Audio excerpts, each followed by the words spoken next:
এই কিছুদিন আগে, এই 2 দিন আগে স্ক্রিনিং কমিটির একটা বৈঠক ছিল। ওই ক্যালেন্ডার রিভিল করার একটা গল্প ছিল, সারা বছরের ছিল, কিন্তু কিছু ইস্যুর কারণে মাত্র 6 মাসের হচ্ছে ক্যালেন্ডার একটা সামনে এসছে, যেখানে কোন কোন মানে তারিখে কোন সিনেমা কোন প্রোডাকশন হাউস নিয়ে আসবে এইসব বিষয় নিয়ে।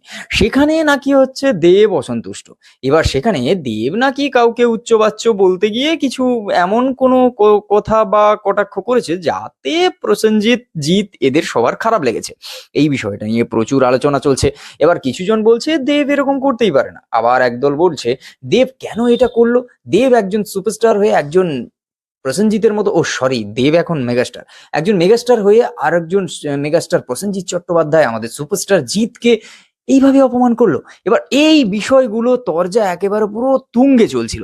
তার মাঝখানে দেব এমনি এই পোস্টটা করেই বেশ চুপ করিয়ে দিয়েছে। তারপর প্রসেনজিৎ চট্টোপাধ্যায়ের ফেসবুক পোস্ট পুরো জিনিসটাকে একেবারে ধামাচাপা দেওয়ার মতো।